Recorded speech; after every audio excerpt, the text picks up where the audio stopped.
Lux presents Hollywood.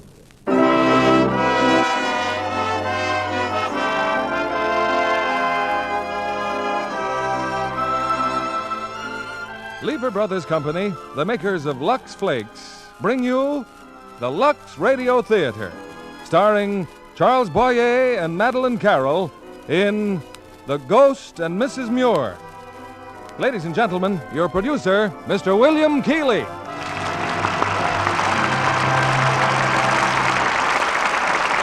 Greetings from Hollywood, ladies and gentlemen. In the December Reader's Digest, you may have been interested to read, as I was, of the current revival of ghosts in England. Unlike most Americans, the English tend not only to believe in ghosts, but to cherish them as an indispensable part of British life. Tonight, we ourselves present a very fascinating spirit in 20th Century Fox's screen success, The Ghost and Mrs Muir. Our stars in this unusual romantic drama are Charles Boyer and lovely Madeleine Carroll. Madeleine making her first Hollywood appearance since her distinguished record overseas. While people say that seeing is believing, I'm not quite sure that applies to ghosts. Truly, you generally can't see them, but you can often trace the results they have on people's lives, as in our play tonight.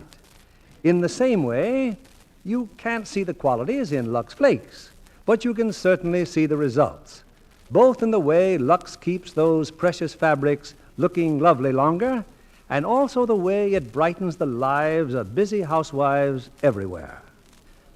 On to the first act of The Ghost and Mrs Muir, starring Charles Boyer as Captain Gregg and Madeleine Carroll as Lucy Muir.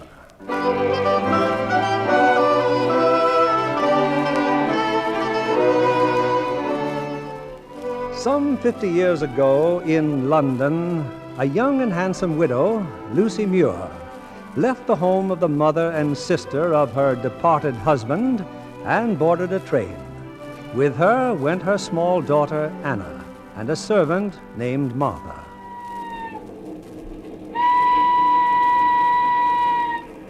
There, the little one's asleep now, Mum. Maybe now you can tell me where we're going. You've been very patient with me, Martha. I suppose we're running away. I can't say I blame you, Mum. Nagging at you morning till night, telling you what you could do and what you couldn't do. Sinful it was, Mum. That will be enough, Martha. Yes, Mum. We're going to a village called Whitecliff.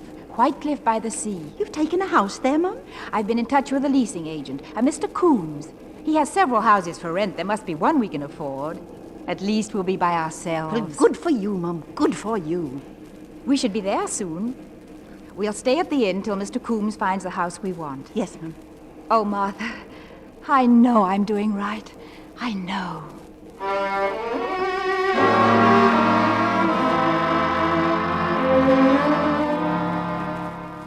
I still say, Mrs Muir, that you'll find no better home in Whitecliff than Laburnum Mount. It's newly built, it's near the village, But and it's... I can't understand why you won't show me Gull Cottage. The description in your file is most intriguing. Oh, believe me, madam, Gull Cottage wouldn't suit you at all. I suppose there's something wrong with it. Is it the drains? Well, I put up a house for rent, Mrs Muir. You may be sure there's nothing wrong with the drains. Then why shouldn't it suit me? Oh, will you kindly allow me to be the judge of that? Now about But this... if I'm going to live in the house, I should be the judge, Mr. Coombs.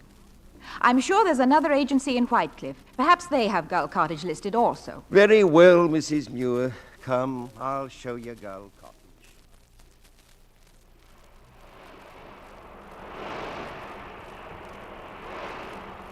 Well, you wanted to see Gull Cottage, and I've shown you Gull Cottage. Now we can leave But it's lovely, and so close to the ocean. and so far from a neighbor. I can't understand it. Why should a house like this remain empty? Well, it's been without a tenant for 4 years. Of course, it's terribly dusty, but... Mrs Muir? Who's that in there? There in... Oh, it's a portrait.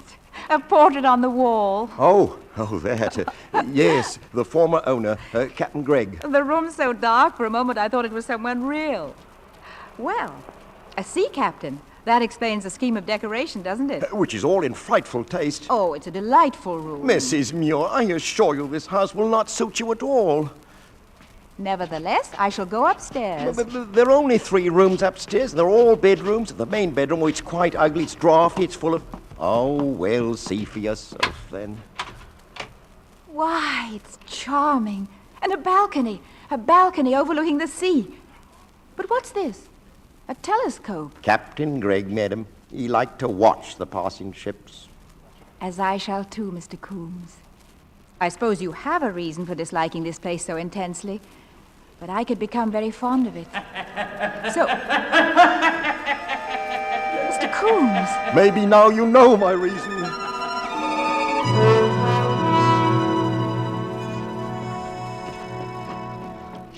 Well, you would come. I didn't want to show it you, but oh no, you had to see it. Haunted. How perfectly fascinating. Well, 8 times I've rented it, and 8 times the tenants have left after the very first night. What a pity, Mr. Coombs. That laughter, that was Captain Gregg. It was indeed. But why does he haunt? Was he murdered? He committed suicide. I wonder why. Mr. Coombs, I've decided to take Gull Cottage. You what? It's so ridiculous. Ghosts, apparitions. Madam, with your own ears. But you heard him yourself. The wind in the chimney, Mr. Coombs. Please arrange for us to move in tomorrow.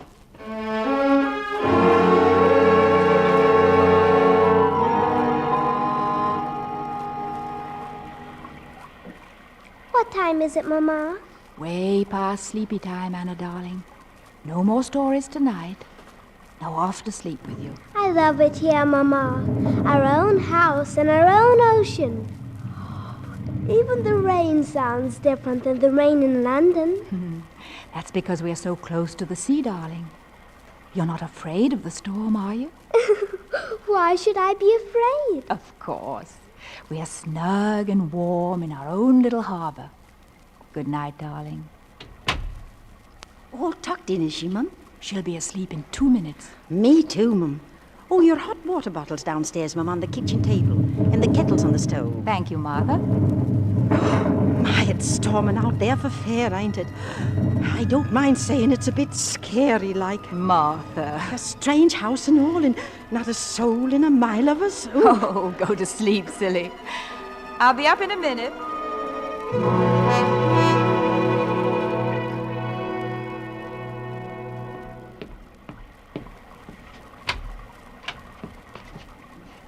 That's strange. Why should Martha turn out the kitchen light? You've got a candle. Light it. What nonsense is this now? Now I'm hearing voices like Mr. Coombs. What's the matter with these matches? It's not the matches, it's... Very well, Captain Gregg. I know you're here. Are you afraid to speak up? Is that all you're good for, to frighten women? Well, I'm not afraid of you. Light the candle. Light it. Well, how can I when you keep blowing out the matches? Light the blasted candle. Ah, that's better. Well, You are Captain Gregg? who the devil else would I be? I'm sorry I called you a coward. I didn't mean to embarrass you. Embarrass me? I mean, because of the way you died. What? The way I died, madam? Committing suicide. Who the devil said I committed suicide? Mr. Coombs said you Coombs is did. a fool. I went to sleep in front of that confounded gas heater in my bedroom. I'm a restless sleeper. I kicked the gas on with my foot. It was a stormy night, like this. So I shut my windows, as any sensible man would. Well, wouldn't you? Yes, I suppose so. Well, the coroner's jury said it was suicide because my blasted charwoman testified I'd always slept with my windows open. How the devil should she know how I slept? Oh, I'm so glad. You have a strange sense of humor, madam. I mean, because you didn't commit suicide. But if you didn't, why do you haunt? Because I have plans for my house, which do not include a pack of strangers making themselves at home. I think it's very childish of you, frightening people. Well, in your case, I'll admit I charted the course with regret. You're not a bad-looking woman, you know, especially when you're asleep. So you were in my room this afternoon while I was napping. My room, madam. And I thought I dreamed it all. But I knew I'd closed the window, and when I awoke, I found it open. I opened the window because I didn't want another accident with the blasted gas. I'm quite capable of taking care of myself. Good. And you will pack your gear and shove off tomorrow, preferably the first thing in the morning. I will not go. The house suits me perfectly. It's my house, madam. and I intend to turn it into a home for retired seamen. Then you should have said so in your will. I didn't leave a will. Why not? Because I did not expect to kick the blasted gas on with my blasted foot. I won't be shouted at. For 1 year I've been shouted at and ordered about, and I'm sick of it, you hear? Blast, blast, blast! Temper. Or laughed at, either. I won't leave this house, I won't. No, belay that. Stop that blasted blubbering, madame, or... I love this house. I can't explain it. It was as if the house itself were welcoming me, asking me to rescue it from being so empty. You can't understand that, can you? All right, then I'm a silly woman, but that's the way I feel. So, you love the house. Well, I'll admit that's a point. And you did not frighten like the others. That's a point, too. All right, you may stay here, madam, but on trial. Oh, thank you, Captain Gregg. No. Keep your distance, woman. I'm sorry. You made me so happy. No intention of making you happy. I merely want to do what's best for the house. Then you'll go away and leave us alone? I will not go away. Why should I? Oh, because of my child. I don't want her frightened into fits. But I never frighten children into fits. But think of the bad language she'd learn. Oh, confound it, madam. My language is most controlled. Well, Anna is much too young to see ghosts. Oh, very well. I'll make a bargain with you. Leave my bedroom as it is, and I'll promise not to go in any other room in the house. Then your brat and your servant need never know anything about me. But if you keep the best bedroom, where should I sleep? In the best bedroom. But... Oh, in heaven's name, madam. I am a spirit. I have no body. I haven't had one in 4 years. Is that clear? But I can see you. No. All you see is an illusion, like a blasted lantern slide. Well, it's not very convincing, but I suppose it's all right. I always was a fool for a helpless woman. I am not helpless. Oh, well, if you're so confoundedly competent, you'll notice that your kettle is about to boil over. Oh, so it is. Thank you. One thing more. There is a portrait of me in the living room. I want it removed to the bedroom. Must I? It's a very poor painting. It's my painting. I did not invite your criticism. Well, I only meant it doesn't do you justice. It's... All right. Tend to your hot water bottles. What a sorry substitute for... Good night, Captain. Good night, Mrs. Muir.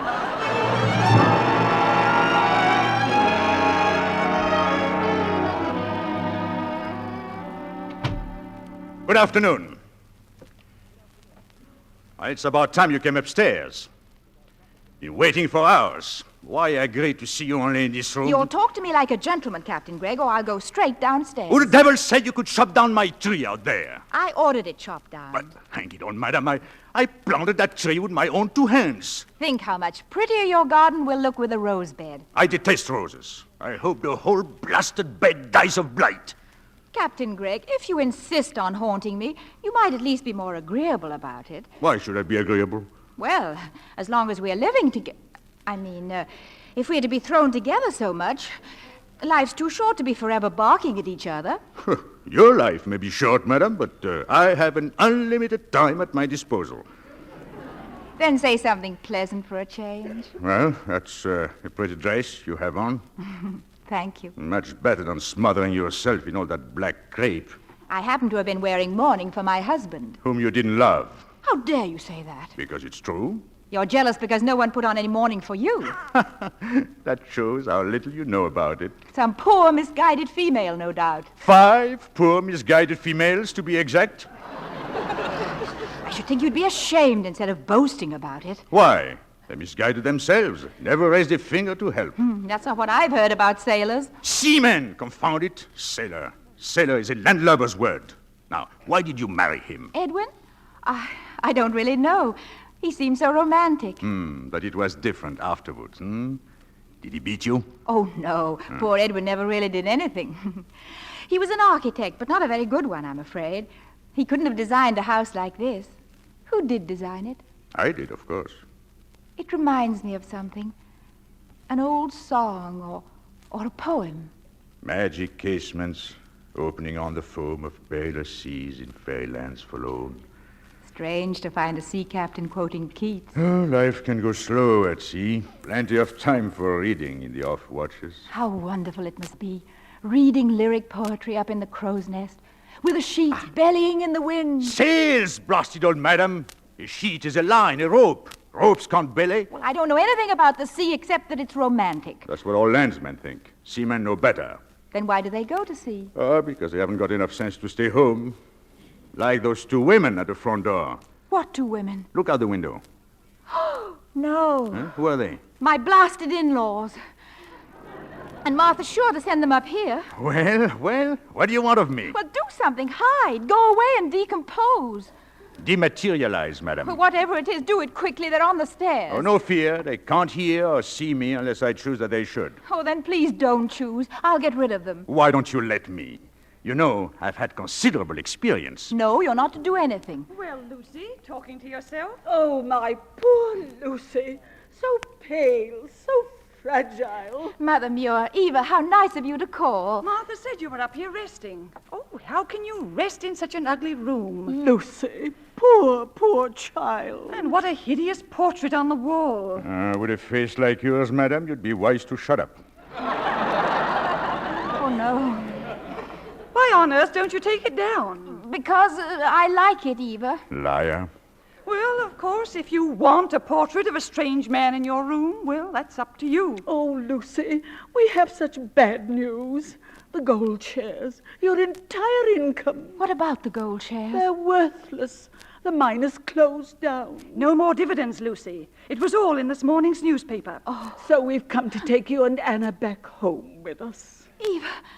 Eva, you're sure of this? Of course. No, don't make a scene in front of these swabs. I don't intend to make a scene. Oh, of course you don't. You're my brave little girl. Please, Mother Muir. Make her stop that caterwauling, or by Judas, I will take a hand. You keep out of this. Lucy, how can you talk to me like that? Oh, blast.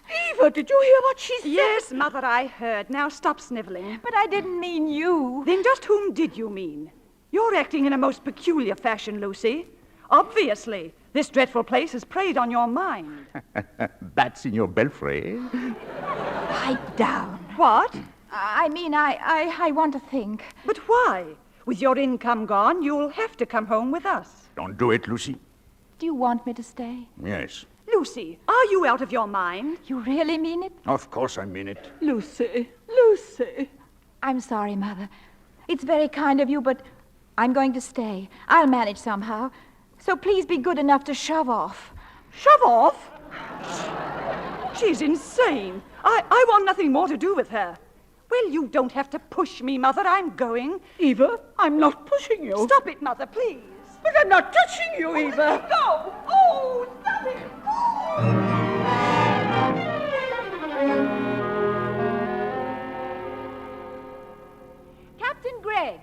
Captain Gregg. I'm out on the balcony. Are you? Well, I've had just about all of this I'm going to stand. Stop talking in riddles. 2 days ago, you shoved those poor women out of this house. Squealing like a couple of pigs. That wasn't enough, was it? What do you mean by pushing Mr. Coombs down the stairs just now? I only hope that when I reach the afterlife, I'll have a little more dignity. Dignity? You call it dignified, throwing yourself at a herring-gutted swab like Coombs? I asked Mr. Coombs here because he's the logical man to help me find lodgers for the summer. So, lodgers? Oh, I made a mistake. Oh, forgive me, my dear. I thought you wanted to sign Coombs on for a husband. Mr. Coombs, that walrus? Well, it's my experience that women will do anything for money. And now you and your blasted experience have ruined everything. Why? I could not allow lodgers in any case. They're worse than passengers at sea. It's them or starve. Not at all. I've solved your problem. Madam, you're going to write a book. Book? Don't be ridiculous. It's all I can do to write a postcard. But I can write a book, and you can put it down on paper for me. What sort of a book? The story of my life. Blood and Swash. Yes, Blood and Swash by Captain X. I don't think that's at all a nice title. It's not meant to be. It's meant to be sensational, like the subject. But it takes months to write a book. What are we to live on in the meantime? Well, you have a little jewelry. Pawn it. Oh, but I couldn't. Oh, blast your eyes, madam. Will you understand you're trying to claw off a leash oar? You can't afford to be squeamish. I do understand, and don't swear at me. All right, then be sensible. Now, since we're going to be collaborators, you may call me Daniel. That's very good of you. And I shall call you Lucia. My name is Lucy. No, doesn't do you justice, my dear. Women named Lucy are always being imposed upon. But Lucia, Now, there is a name for an Amazon, for a queen. I don't feel much like a queen. I feel frightened and confused. Martha and I could always get along, but it's my baby. It's Anna. Well, don't you trust me? Oh, I do, Daniel, when I'm talking to you. But when you're not here, well, it's asking a great deal to expect anyone to entrust our whole future to someone who isn't real. But I am real, Lucia. I'm here because you believe I'm here. Keep on believing, and I'll always be real to you. Yes, Daniel. Now, get into town and pawn your blasted jewelry, and don't come back without a typewriter. Ah, yes, Blood and Swash by Captain X.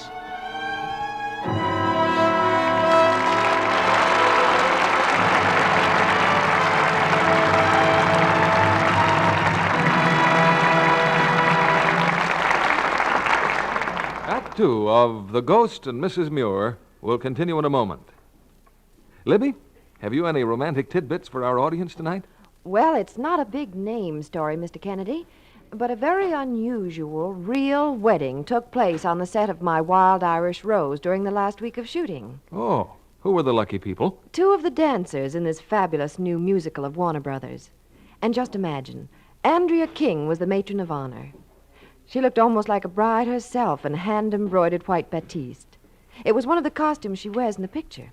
And the best man? Dennis Morgan, Well. Andrea's romantic leading man. In fact, the entire cast of my Wild Irish Rose came as guests, and they looked very colorful in their Celtic costumes. Did the bride wear something old, something new, something borrowed, something blue? Uh-huh. And Andrea saw to the new. She gave us some gossamer sheer nylons with embroidered clocks of tiny seed pearls. You mean to wear? Why, certainly. Andrea told her just to lux them, and they'd wear beautifully. And I'm sure that's true because Lux Flakes are so gentle, even the sheerest nylons last twice as long. You're absolutely right, Libby. Those famous strain tests proved it. Runs came sooner when stockings were washed with strong soap or rubbed with cake soap. All kinds of stockings, nylons, silk, rayon, and cotton, lasted twice as long when they were washed with Lux Flakes. That's just like getting an extra pair of stockings every time you buy a pair. And remember, girls, Lux Care prolongs the wear of everyday stockings as well as super shears. So Lux them after every wearing. Luxed stockings last twice as long. We return you now to William Keighley. Act 2 of The Ghost and Mrs. Muir, starring Charles Boyer as Captain Gregg and Madeleine Carroll as Lucy.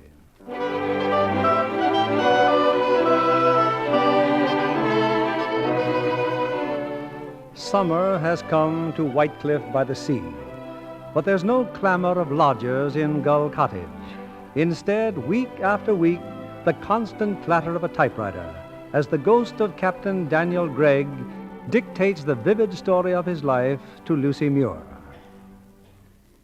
Well? Why have you stopped typing? You didn't finish the sentence. It's that awful word, Daniel. But it's a perfectly good word. I think it's a horrible word. It means what it says, doesn't it? All too clearly. Oh, hang it all, Lucia. If you're going to be prudish, we'll never get the book finished. Now, where was I? Upstairs. Oh, yes. The customs of Marseille are different to any... From any. Oh, who cares? This is not a blasted literary epic. It is the unvarnished story of a seaman's life. It certainly is unvarnished. All right. Smear on some varnish then, but leave the guts in it. I think there should be a chapter about your boyhood, your school days. Never went to school. I was educated by the vicar. Poor man, you must have had a dreadful time. Oh, I suppose you were a model of all the virtues at 12. Certainly I was, and Anna shall be the same. Anna is not fat, as you probably were. I wasn't fat, I was skinny. Still worse. Hair ribbons and 1,000 freckles, probably. I notice you still have freckles. Very few, and I've been told they're quite becoming. Let me see. Yes, they are that. Oh, good heavens, the time. All right, get some sleep. We'll put in a full day tomorrow. Oh, Lucia, you're sure you've said nothing about my being here? I mean, Martha knows nothing. Your little girl? Of course not. They know I'm busy writing a book, but that's all. You've been very thoughtful about keeping your promise not to disturb them. Madam, I'm a man of my word. And what words? Daniel, what did your aunt do when you ran away to sea? Oh, thank heaven, probably, that there was no one around to fill her house with mongrel dogs and track mud on her carpets. Did she write to you? Every Sunday for 7 years. I was at sea when she died. What are you thinking? How lonely she must have been, with her silent, empty house and her clean carpets. Good night, Lucia.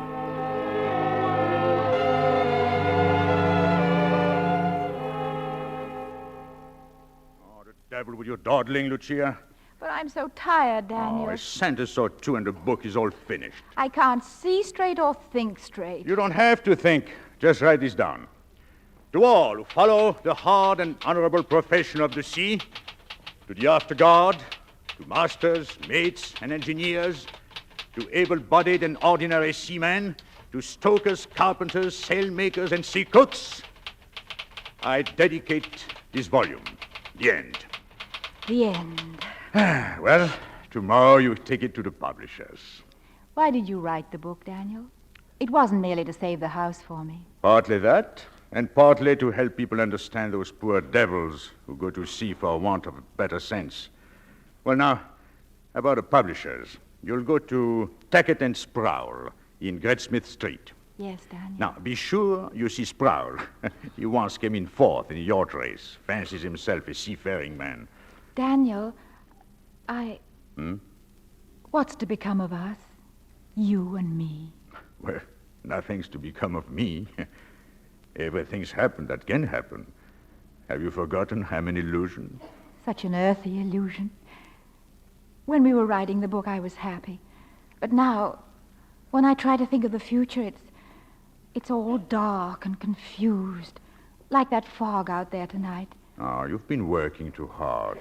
Cooped up in the house too long. But I love it here. Yes, but you should be out in the world, meeting people, seeing men. I have no desire to see men. Well, confound it, you should. You know, you are a very attractive woman. You owe it to yourself. Yes, Daniel. Now, take the early train, Lucia. Tackett and Sproul, Great Smith Street.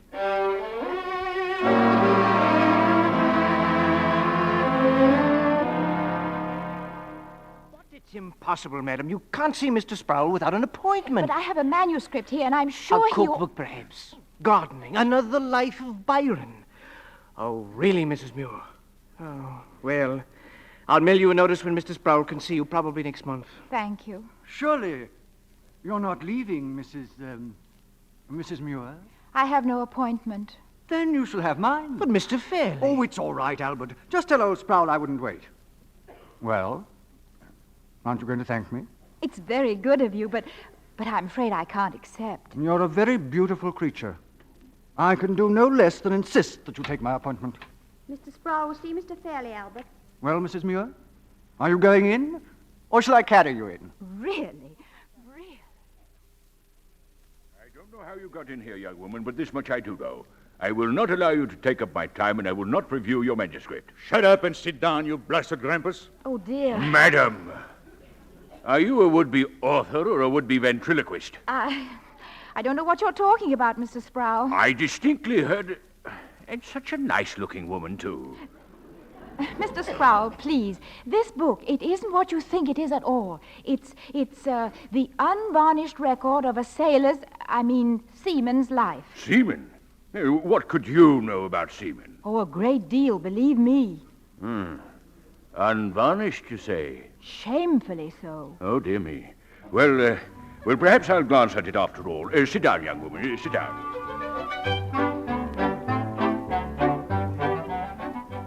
Better take another walk, Mr. Fairley. She's still in there with Mr. Sproul. She must be starving. Oh, I fetched them a tray of lunch some time ago. I'll wait, Albert. I'll wait.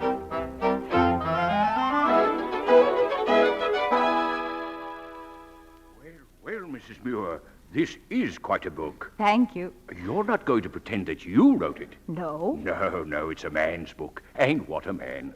Captain X. I'd like very much to meet him. Oh, I'm afraid that's impossible.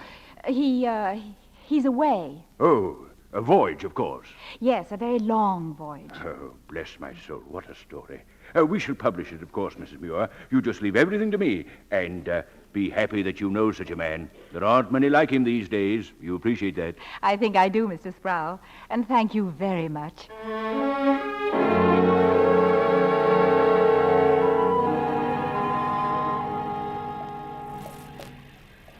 Got so stuffy upstairs, I thought I'd wait for you down here. Mr. Fairley. Quite an appointment you had, wasn't it? But it's pouring now, and you haven't an umbrella. I'm quite capable of finding a cab. Oh, now, please. I deserve a minute, don't I? Dear me, I certainly didn't bargain for this blasted rain. As you said, you could find a cab. Ruin your hat, though, wouldn't it? Now, if you asked me nicely. Please, would you mind? Ah, you're smiling. I'll be right back. But why shouldn't I ride to the station with you? Perhaps I, too, must catch a train. I don't believe it. Really, Mr. Fairley, the sheer... Brass. The word you're looking for is brass. Exactly. Still, in a way, I should be grateful to you. You see, Mr. Sproul has agreed to publish my book. He always had a weakness for feminine literature. Well, this book might surprise you. It's surprising enough to find a lady author infinitely more exciting than her heroine could possibly be. I assume you also write, Mr. Fairley? Yes. Children's books. Forgive me, Mrs. Muir, but I am Uncle Neddy. Uncle Neddy? Ridiculous, isn't it? Why, you're adored by half the children in the world. Oh, I loathe the little monsters. My little girl is not a monster. I shall make an exception, then. I look forward to meeting her, Mrs. Muir. Your husband also. My husband is dead. Oh, I'm so sorry. Oh, what a liar I am. I'm not sorry at all. As a matter of fact, I'm... your book. Tell me about your book.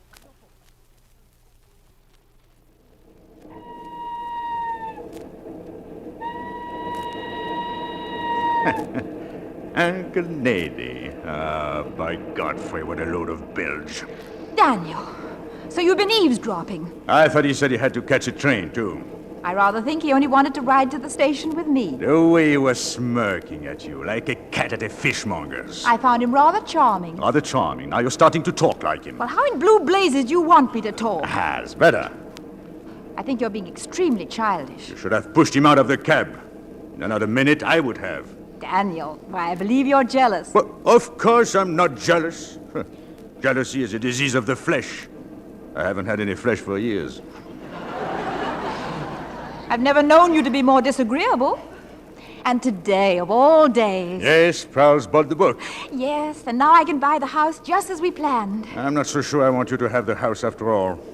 I wish you'd stop this sulking. You said yourself that I should see men. Yes, I said men, not a perfumed pencil pusher. Anyway, I shall never see him again.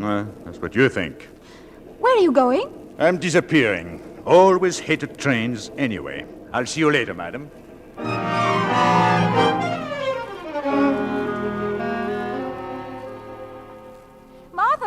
Martha, where's Anna? She's in the orchard with Uncle Neddy. But I didn't expect him till tea time. Every day this week he's called. I can't be rude to him, Martha. I can. He's out there painting a picture. How exciting. Whenever you're ready, we'll have tea in the garden. Yes, Mum. I like your little girl, Lucy. She's very wise. For instance, how did she ever guess I wanted to be alone with you? If you bribed her to go away... Aren't you interested in what I was painting before? You're quite accomplished, aren't you? I should think being Uncle Neddy would satisfy anyone. No, I also paint. Under the name of Renoir. Oh, you're such a fool, Miles. You know, that's quite the nicest thing you've ever said to me. And what, if anything, do you do as Miles Fairley? Specifically, I behave quite idiotically towards a young lady that I fell in love with in a publisher's office. Miles, please. Lucy, am I being unforgivably offensive? It's just that I don't quite know what to say. Then say nothing. Take a look at this canvas. Why? It's me. You've been painting me in my bathing costume. Mm-hmm. Every morning I've watched you and Anna on the beach. Not too bad, is it? It's very flattering, really. Oh, Lucy, darling, it would take 1,000 Renoirs to... Oh, Lucy. You shouldn't have done that. You shouldn't have kissed me. Well, that was unforgivable, wasn't it? But I shall not go away, even if you send me. And I shall see you again, even though you forbid it. I'm sure I have no control over where you go or what you do. Then you won't forbid it. Miles, please. If you do want to see me, go away now. Yes, Lucy. If you want it, my darling.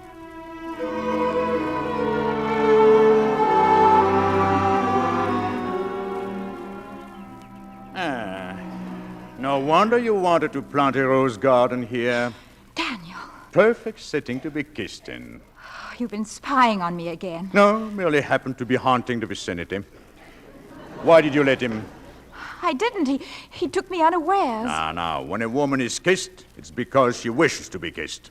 That's nothing but masculine conceit. Well, now what happens? Miles Fairley is staying at the inn in the village, as well you know. He'll either remain there or go away. It doesn't matter to me one way or the other. I think it matters more than you'll admit. Well, then why bother to ask me? You seem to know my mind better than I do. He puts brilliantine on his hair. Most men do. You can find an excuse for everything. Only because you're attacking him. I know.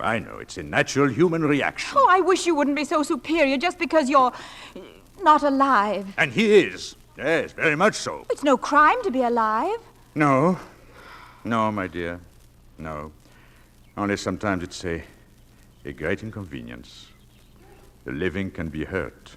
I don't intend to be hurt. But if I'm to go about in the world as you said, it will mean taking risks. And real happiness is worth almost any risk. Well, watch your soundings, Lucia.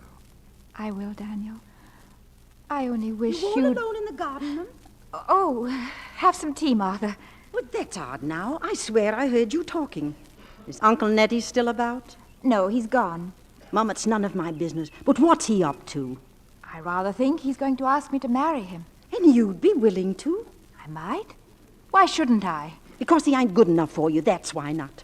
He's the kind of man no decent woman would associate with. Martha! I've got a right to my feelings, Mum, and I've got a feeling about him. Oh, I'm sorry. It's just that I've been so worried about you lately, Mum. Don't worry, Martha. I know he isn't perfect, but he's real. Real? I thought I was impervious to emotion, but I'm not. I need companionship and laughter and all the things a woman needs. Well, I hope he can give them to you. I'll go fetch Anna, Mum. Excuse me. Well, Daniel, haven't you anything to say?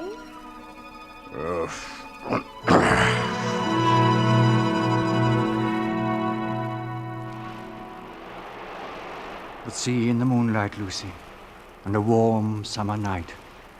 I could stay here forever, my darling. I've never felt like this before, Miles. How do you feel? I don't know.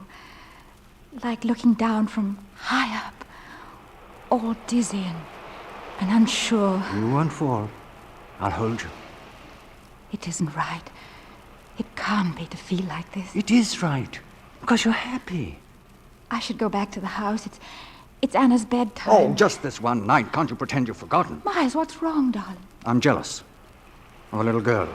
She's my daughter. I can't forget her. When you're with me, I want you to forget everyone else in the whole world. You're a magician. You make it seem all wrong to consider my duty. And only right that I put my arms around you to be kissed, to be loved.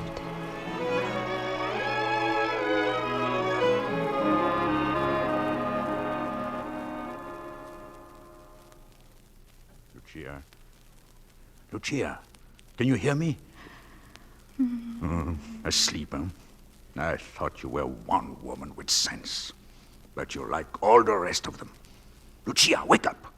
I'm talking to you. Blasted all I said it. But... no. Sleep on, Lucia. Sleep. I should have known. You've made your choice, the only choice you could make. You've chosen life, and that is as it should be, whatever the reckoning.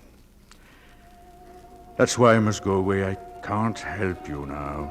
Lucia, listen to me. Listen, my dear. You've been dreaming. Even now, you are dreaming. Dreaming of a sea captain that haunted this house, of talks you've had with him, even a book you both wrote together. But you wrote the book, Lucia. You and no one else. A book you imagine from this house and from that portrait on the wall. Now, it's been a dream. And in the years to come, you'll remember it only as a dream. And it will die as all dreams die at waking. But how you would have loved the North Cape and the fjords in the midnight sun, where the blue water rushes into green, the Falklands, where a southerly gale whips the whole sea white as snow. What we both have missed, Lucia. What we both have missed. Goodbye, Lucia. Goodbye, my darling.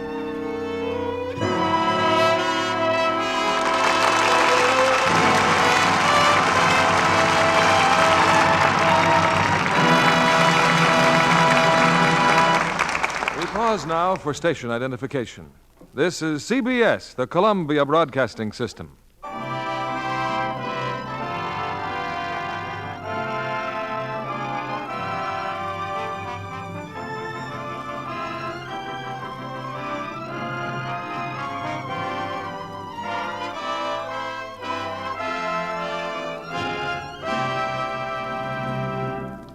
Before we bring you Act 3 of The Ghost and Mrs. Muir, I want to introduce a delightful young lady whom 20th Century Fox has recently added to his roster of young talent, Miss Jane Nye.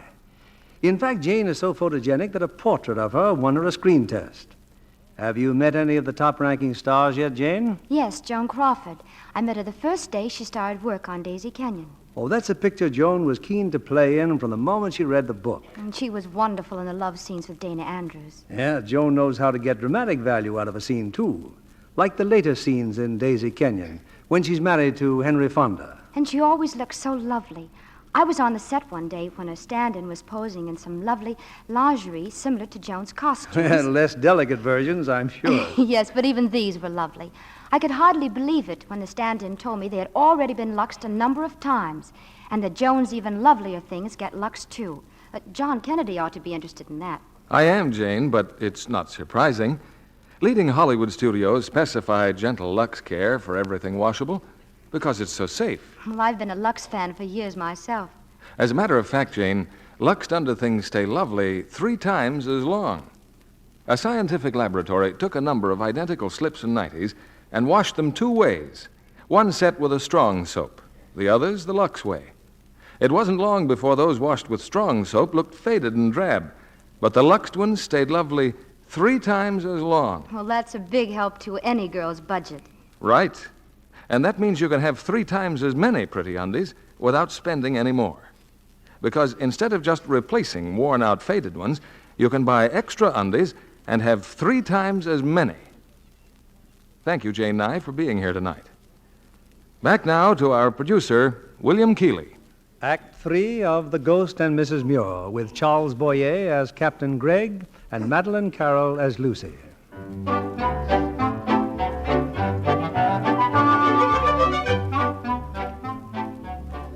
The coming of Miles Fairley into the life of Lucy Muir has marked the passing of the ghost of Captain Gregg. But Lucy scarcely noticed his disappearance in her love for her handsome suitor and the excitement over the success of a book called Blood and Swash.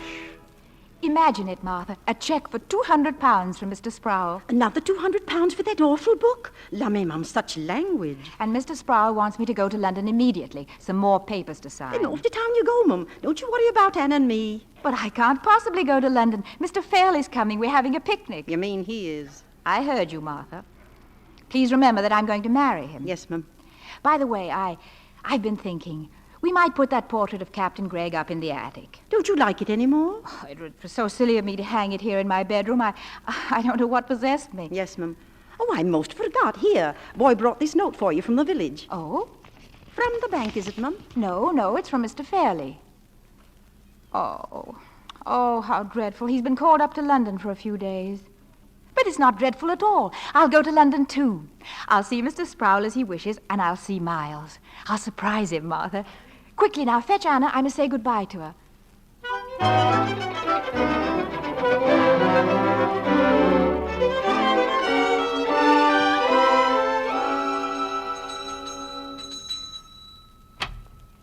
ma'am? I'd like to see Mr. Fairley, please. I'm Mrs. Muir. Thank you, ma'am. If you'll wait in there, please. Who's that, Hilda? Mrs. Muir, ma'am. Oh? Perhaps I can help you, Mrs. Muir. Did I hear you say you wanted to see my husband? Husband? If you don't mind waiting, he'll be back soon. I see. Won't you sit down? No, I'd better go. I'm afraid I made a mistake. Mistake, Mrs. Muir? Yes, I'm very sorry. I think I understand, my dear. I'm sorry, too. Truly I am. You see, it isn't the first time something like this has happened.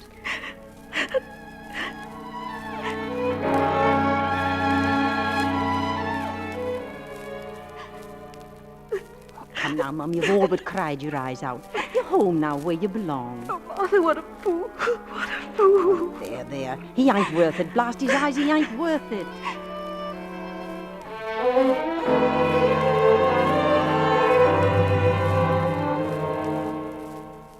Martha, do you know what day this is?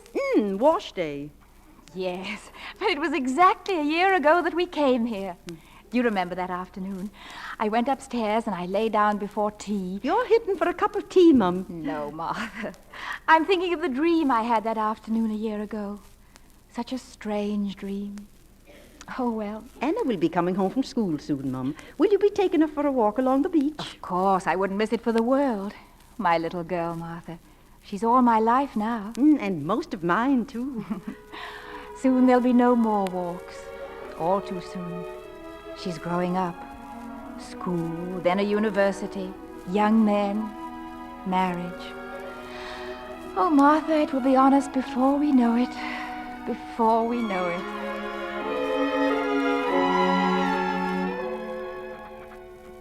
Dear Mother, it's so strange here at the university, so utterly different than Whitecliff. But I love it, darling. If only I didn't miss you and Martha so much. I count the days till... It's incredible, Martha. I just don't believe it. Anna will be 18 on Friday. Well, come on, we'll walk to the village. We must get her package off to her today.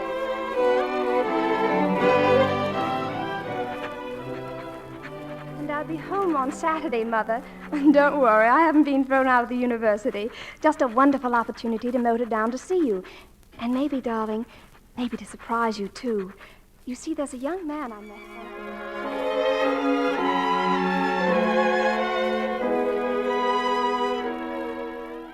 Anna, darling. Oh, I'm so glad to see you. Did you get my letter, Mother? Yes, dear, but I don't understand. I wish you'd be more specific in your letters. Come on in, Bill. Well, am I being specific now?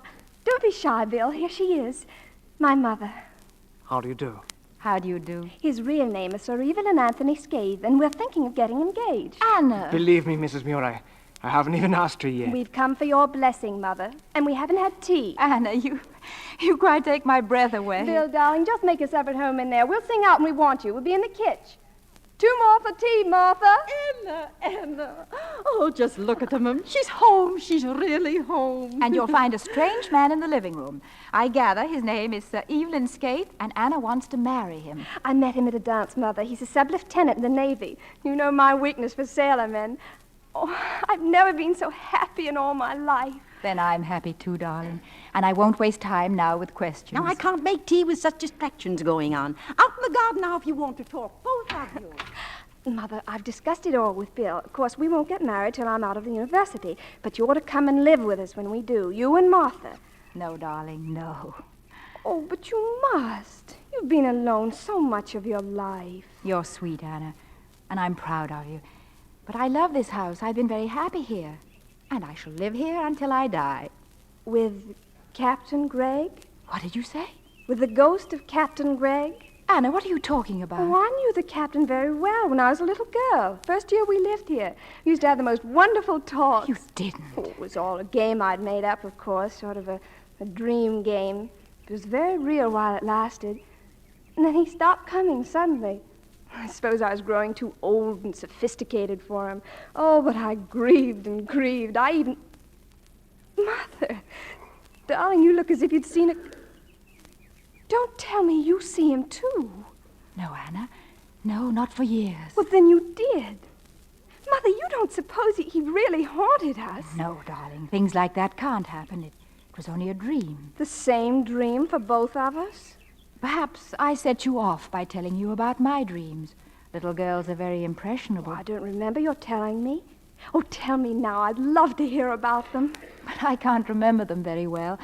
Just bits and pieces, a phrase here and there, a look. I think I dreamed most of that book I wrote. I must have. I never could have thought of it. All these years I've tried to remember, but I can't. Do you know what I think? I think you fell in love with him, too. I did nothing of the sort. Oh, I wouldn't blame you if you had. When did you stop seeing him? After about a year. I dreamed we quarreled. It was about a man. Uncle Neddy. Anna, you knew that Miles Fairley and I were... I used to pray you wouldn't marry him. And you were so right. I saw him 5 years ago at a dinner party, bald and fat and drinking too much. And he cried. It seems his wife finally had enough and left him. And to think I wanted to spend the rest of my life with him. Perhaps he did exist, Mother, Captain Gregg. Perhaps he did come back and talk to us. Wouldn't it be wonderful if he had? Then you'd have something, you know what I mean, to look back on. Happiness. No, darling. We just made him up, you and I. He never existed. I just wasn't intended to have that kind of happiness. And I haven't missed it, really I haven't. Oh, I've been lonely at times, but there have been compensations. You, and now Bill. And dear Martha. And this house. The sea and the gulls. And memories. I've had those, you know, even if it was a dream. Now come along. We'll join your young man for tea.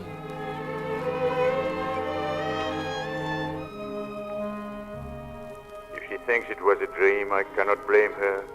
It was all my own doing. I told her it was a dream. How long ago this occurred. Even Anna is older now than Lucia was when she first stepped into this house. Anna, long since married, children of her own, grown children. And Lucia, white and withered and full of years. Blast it all. When I decided to be noble, I never thought she'd live to be 80. Lucia! Lucia!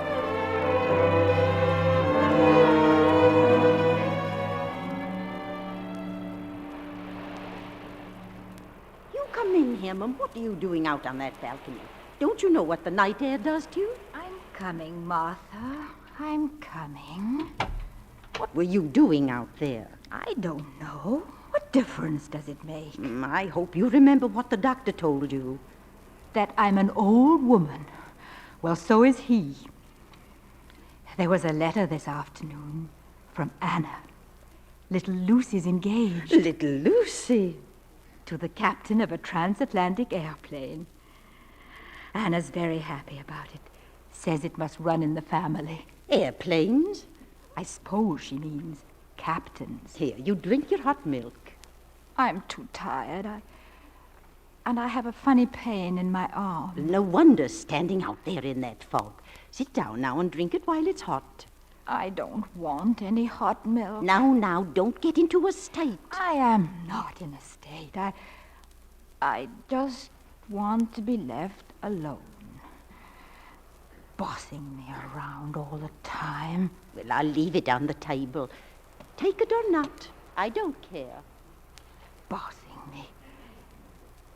I'm tired. Milk. All right, I'll drink it. Martha. Martha. I feel so... Oh.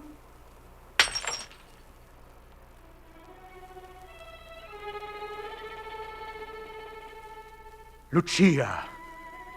At last. You'll never be tired again, Lucia. Or old again. Look at you. Radiant. Like the day you came here. Come, Lucia. Come, my dear.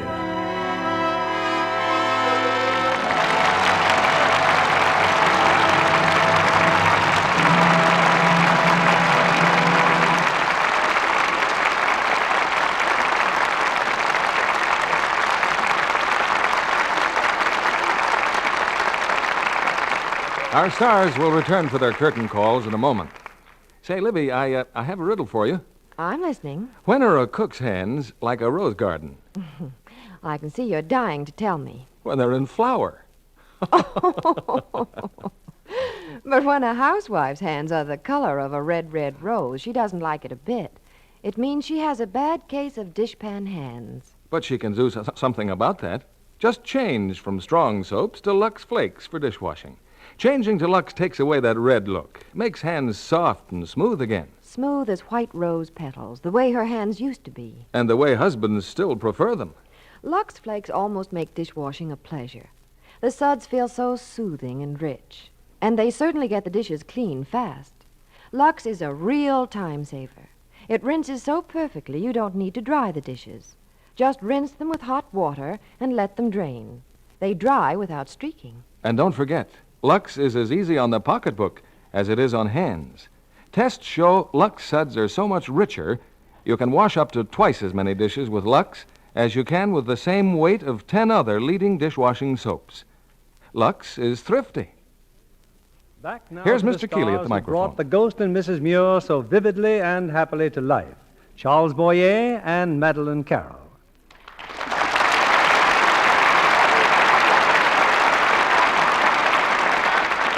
Madeleine, you don't know how happy we are to welcome you on this stage again, and how proud we are of your war record overseas. Well, Bill, you can't imagine how happy I am to be back and to be teamed for the first time on Lux with Charles Boyer. The feeling is mutual, believe me, Madeleine. But I understand that in addition to all your other work overseas, you had your own radio show in Paris. That's right, Charles, for about a year after VE Day. We broadcast once a week in French to tell the French about America and Americans. Well, everything I've heard from France these past few years has been about the wonderful job you did for French-American relations. And you haven't done such a bad job either, Charles. Right, Bill. Almost everything I heard in Paris concerning Hollywood was about Charles Boyer's French Research Foundation and what it was doing to create a better understanding and appreciation of France. Well, thank you, Madeleine. But coming back to this theater, Bill, I'm sure your audience is keen to hear about the show for next week. And I'm sure they'll be keen about the show itself.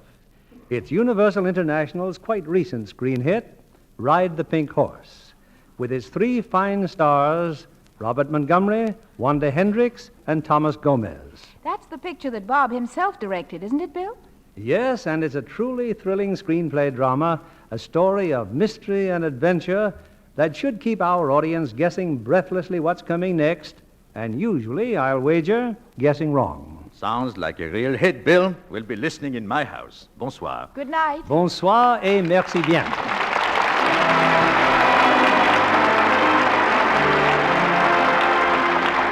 Lever Brothers Company, the makers of Lux Flakes, join me in inviting you to be with us again next Monday evening when the Lux Radio Theater presents Robert Montgomery, Wanda Hendricks, and Thomas Gomez in Ride the Pink Horse.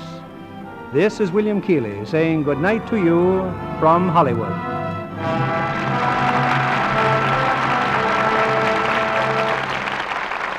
Charles Boyer will soon be seen in the Enterprise production Arch of Triumph. Our music was directed by Louis Silvers. And this is your announcer, John Milton Kennedy, reminding you to join us again next Monday night to hear Ride the Pink Horse with Robert Montgomery, Wanda Hendricks, and Thomas Gomez. Pepsodent won by 3-1.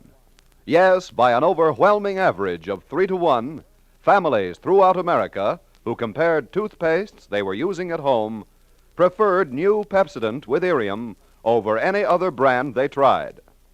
They said new Pepsodent toothpaste tastes better, makes breath cleaner, makes teeth brighter.